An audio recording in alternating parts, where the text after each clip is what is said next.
EPF এর সুদের হার অপরিবর্তিত রাখল কেন্দ্রীয় সরকার। 2025-26 অর্থবর্ষে 8.25% হারেই জমা হবে সুদ। চলতি মাসেই ইপিএফ গ্রাহকের অ্যাকাউন্টে সুদের টাকা পড়ার সম্ভাবনা। 7 কোটিরও বেশি ইপিএফ গ্রাহকের অ্যাকাউন্টে সুদের টাকা জমা পড়ার সম্ভাবনা রয়েছে। 2025-26 অর্থবর্ষে 8.25% হারেই জমা হবে সুদ। ইপিএফ এর সুদের হার অপরিবর্তিত রাখল কেন্দ্রীয় সরকার।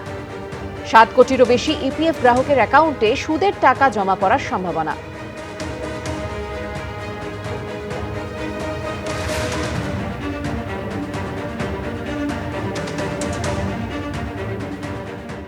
তৃণমূল কংগ্রেসের পরিষদীয় দলের রাশ কি মমতা বন্দ্যোপাধ্যায়ের হাত থেকে চলে যাওয়া শুধু সময়েরই অপেক্ষা? তার কারণ এবার বিরোধী দলনেতা শোভনদেব চট্টোপাধ্যায় নন, ঋতব্রত বন্দ্যোপাধ্যায়। গতকাল কিন্তু বিধানসভায় বিরোধী দলনেতা নিয়ে কলকাতা হাইকোর্টে বড়সড় ধাক্কা খেয়েছে কালীঘাটপন্থী তৃণমূল। বিধানসভা স্পিকারের সিদ্ধান্তে কোনো হস্তক্ষেপ করেননি বিচারপতি কৃষ্ণ রাওয়ের বেঞ্চ। হাইকোর্টের পক্ষ থেকে জারি করা হয়নি কোনো অন্তর্বর্তী নির্দেশও। আগামী জুলাই মাসে এই মামলার পরবর্তী শুনানি রয়েছে।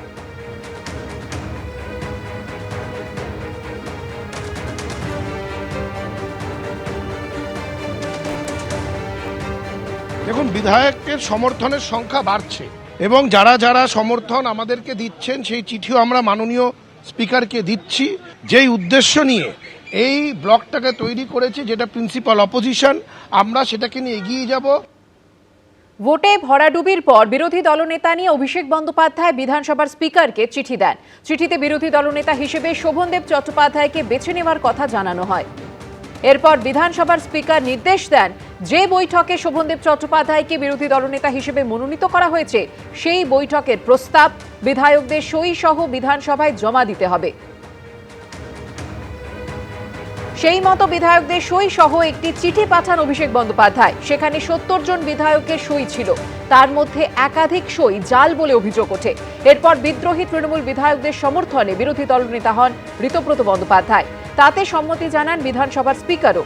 এরপরই স্পিকারের সিদ্ধান্তের বিরোধিতা করে হাইকোর্টের দ্বারস্থ হন শোভনদেব চট্টোপাধ্যায়।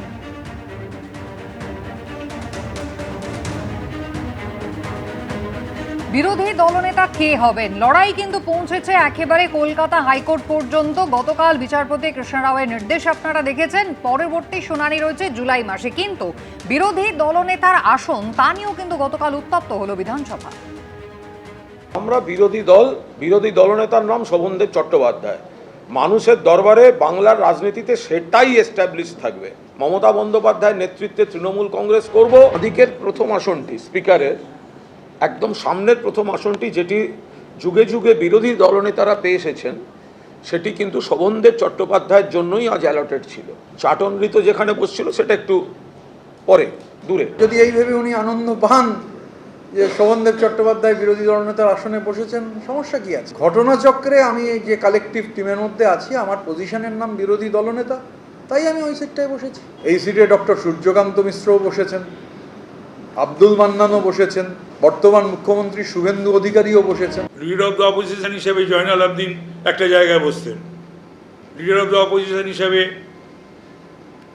অতীশ সিনহা একটা জায়গায় বসতেন, লিডার অফ দ্য অপোজিশন হিসেবে পঙ্কজ ব্যানার্জি একটা জায়গায় বসতেন। লিডার অফ দ্য অপোজিশনের কোনো নির্দিষ্ট কোনো জায়গা ছিল না। এবিপি আনন্দ, এগিয়ে থাকে, এগিয়ে রাখে।